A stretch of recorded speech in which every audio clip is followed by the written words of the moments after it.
Salam, hər birinizi xoş gördük. Bu günləri Azərbaycan mədəniyyət mövzusunun sınağının ardın izahını davam edəcəm.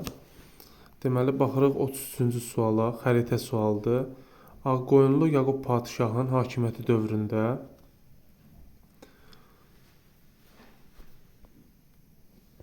tikilmiş Həşbeş sarayının yerləşdiyi şəhər. Burada Həşbeş sarayı Ağqoyunlular paytaxtı Təbriz şəhərində yerləşirdi. 1483-cü ildə bu sarayın əsası qoyulmuşdu. Təbriz şəhəri bildiyimiz kimi 7 dövlətin paytaxtı olduğuna görə Urmiya gölünün şərqində, Təbrizin şərqində isə, 2-də isə Ərdəbil şəhəri yerləşir. Yəni testlərdə ən çox Təbriz şəhərindən istifadə olunur. Yəni Həşbeş sarayı olacaq cavab 3-cü bənd Təbrizdə yerləşir. Növbəti sual yenə xəritə sualdır. Alban memarlıq abidəsi olan Govur qalanın yerləşdiyi müasir Azərbaycan ərazisi. Bilirik ki, Govur qala Ağdam rayon ərazisində yerləşir və 3-7-ci əsrə aid olan Alban memarlıq abidələrindən biridir. Ağdam Qarabağ zonasında yerləşdiyinə görə 4 rəqəmi ilə göstərilmişdir və Ağdam 4 olacaq. Cavab D bəndi olacaq.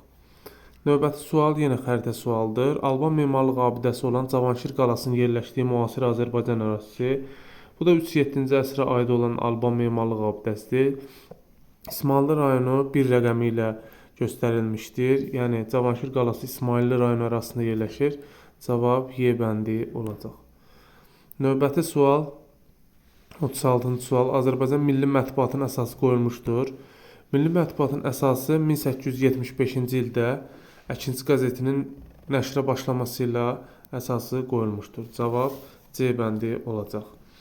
37. Azərbaycanda milli operanın əsası qoyulmuşdur. Bu Leyli Məcnun operasının tamaşaya qoyulması ilədir və cavab B bəndi olacaq.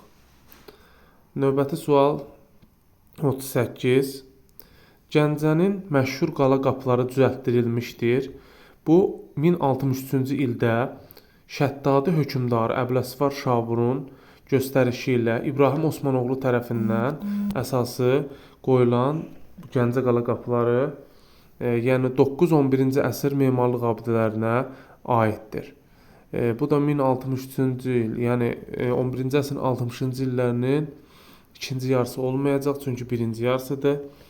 Salarilər hakimiyyət dövründə yox, Şəddadilərdir. Xilafətin Acəmi hakimiyyət dövründə xeyr.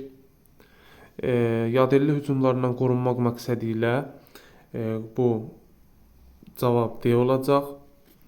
Burada alanların yürüşlərinə məruz qalırlar 1062-ci ildə və 1063-cü ildə onların qarşısını almaq məqsədi ilə Gəncə həmin zaman Şəddadilərin paytaxtı idi. Gəncə şəhəri Şirvanşahların birinci sülaləsi Məzyədlərin iqamətgahı olur. Şəddadilərin paytaxtı və Azərbaycan Xalq Cümhuriyyətinin paytaxtı olur.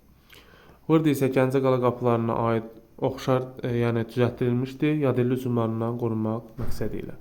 Baxırıq 39-cu sual. Çıraqqala və Govurqala memarlıq abidələrinə aid oxşar cəhət. Çıraqqala Şabranda yerləşir.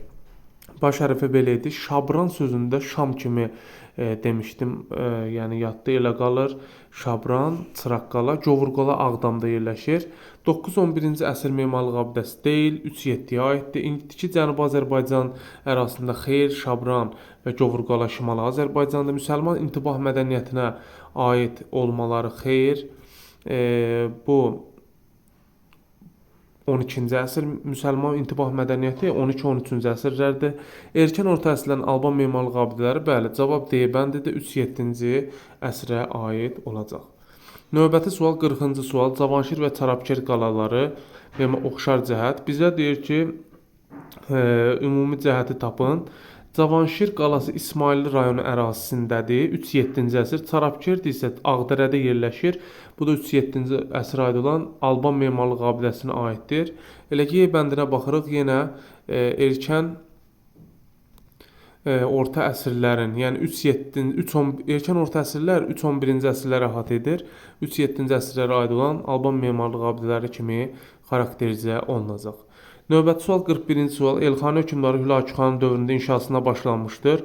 Bu elə A bəndində görünür. Marağa rəsədxanasıdır. 1259-cu ildə Marağa rəsədxanasının inşasına başlanıb, 1271-ci ildə bitib. Bu da Hülakü xanın hakimiyyət illərinə düşdüyündən biz A bəndini götürəcəyik. Amma Şamaxı rəsədxanası 1959, yəni 20-ci əsrin 50-ci illərinə aiddir. Növbəti sual Elxani hökmdarı Qazan xan dövründə inşa edilmişdir. Bu Mahmudabad şəhəri idi. Çünki dini islahatına görə o İslam dinini qəbul edərək Mahmud adını almışdı və öz adını uyğun şəhər saldırmışdır.